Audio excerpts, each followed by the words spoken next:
សេចក្តីប្រកាសព័ត៌មានស្តីពីវិធានការជួយដោះស្រាយបញ្ហាថ្លៃស្រូវក្រសួងកសិកម្មរុក្ខាប្រមាញ់និងនេសាទបានតាមដាននិងកត់សម្គាល់ថាចាប់តាំងពីពាក់កណ្ដាលខែកក្កដាឆ្នាំ2025មកតម្លៃស្រូវសាវនៅក្នុងប្រទេសកម្ពុជាបានធ្លាក់ចុះជាលំដាប់ស្របពេលដែលតម្លៃអង្ករនៅទីផ្សារអន្តរជាតិបានបន្តធ្លាក់ចុះជាបន្តបន្ទាប់ចំណែកឯរោងម៉ាស៊ីនកិនស្រូវនៅកម្ពុជាភាគច្រើននៅសល់ស្តុកអង្ករចាស់ចុងអង្ករនិងកន្ទុកច្រើនទន្ទឹមនឹងការកត់សម្គាល់នេះក្រសួងកសិកម្មរុក្ខាប្រមាញ់និងនេសាទបានចាត់វិធានការជាបន្ទាន់ដើម្បីជួយជំរុញលើថ្លៃស្រូវតាមរយៈកិច្ចសហការជាមួយនឹងក្រសួងសេដ្ឋកិច្ចនិងហិរញ្ញវត្ថុក្រសួងពាណិជ្ជកម្មធនាគារ ARDB អាជ្ញាធរថ្នាក់ក្រោមជាតិនិងជាពិសេសជាមួយសហព័ន្ធស្រូវអង្ករកម្ពុជាដោយផ្ដល់ប្រាក់កម្ចីឲ្យរោងម៉ាស៊ីនជួយទិញស្រូវសាមក្នុងតម្លៃសមរម្យព្រមទាំងដាក់ពង្រាយមន្ត្រីទាំងថ្នាក់ជាតិនិងថ្នាក់ក្រោមជាតិឲ្យជួយសម្របសម្រួលរោងម្ចាស់រោងម៉ាស៊ីនកិនស្រូវនិងរករថយន្តដឹកឲ្យទាន់ពេលប្រមូលផលរបស់កសិករប៉ុន្តែផ្អែកលើស្ថានភាពថ្លៃអង្ករអន្តរជាតិបន្តធ្លាក់ចុះនិងស្ថានភាពកកស្ទះនៅរោងម៉ាស៊ីនកិនស្រូវក្រសួងកសិកម្មរុក្ខាប្រមាញ់និងនេសាទនិងស្ថាប័នពាក់ព័ន្ធទាំងឡាយកំពុងព្យាយាមយកវិធានការមួយចំនួនបន្ថែមទៀតដើម្បីជួយសម្របសម្រួលថ្លៃស្រូវសាវឲ្យបានសមរម្យក៏ដូចជាការជួយដោះស្រាយការលំបាករបស់ប្រជាកសិករដែលកំពុងប្រមូលផលនិងត្រូវទូទាត់ថ្លៃចំណាយរបស់ខ្លួនវិធានការទាំងនេះ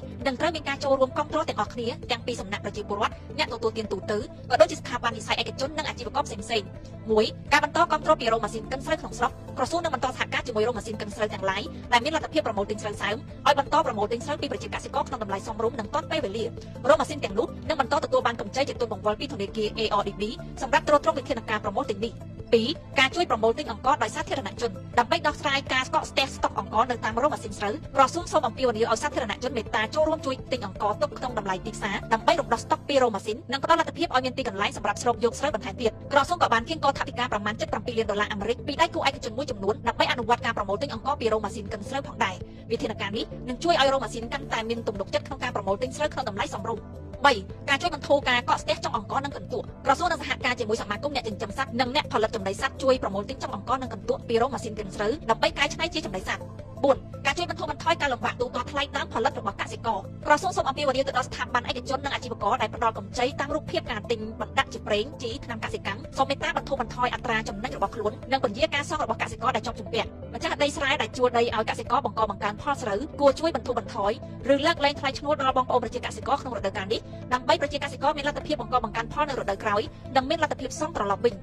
5ការលើកទឹកចិត្តឲ្យចងក្រងជាសហគមន៍កសិកម្មទំនើបសម្រាប់ការស្ដារមកវិញនៅរដូវក្រោយក្រសួងសូមអំពាវនាវដល់កសិករឲ្យពិចារណាចូលរួមក្នុងសហគមន៍កសិកម្មទំនើបដើម្បីរាជរដ្ឋាភិបាលមានលទ្ធភាពអាចជួយទ្រទ្រង់ផលិតកម្មជាពិសេសក្នុងការផ្ដល់ទុនកម្ចីការប្រាក់ទាបការកាត់បន្ថយថ្លៃដើមនិងការផ្ដល់ជំនួយបច្ចេកទេសគួរបញ្ជាក់ថាកសិករដែលបានចូលរួមក្នុងសហគមន៍កសិកម្មទំនើបផលិតស្រូវកាលពីដើមឆ្នាំ2025ពុំបានជួបប្រទះនឹងបញ្ហាធ្លាក់ថ្លៃស្រូវដោយកសិករនៅក្រៅសហគមន៍នោះឡើយព្រោះរោងម៉ាស៊ីននៅតែបន្តទទួលទិញក្នុងតម្លៃខ្ពស់ដែលបានព្រមព្រៀងក្នុងកិច្ចសន្យាពីដើមរដូវក្នុងពេលវេលាដ៏លំបាកនេះក្រសួងកសិកម្មរុក្ខាប្រមាញ់និងនេសាទនៅតែព្យាយាមសម្របសម្រួលនៅទីវាលជាមួយមន្ត្រីកសិកម្មឃុំដើម្បីឲ្យបន្តមានរំហូរទីផ្សារជាប្រចាំជូនប្រជាកសិករប៉ុន្តែលទ្ធភាព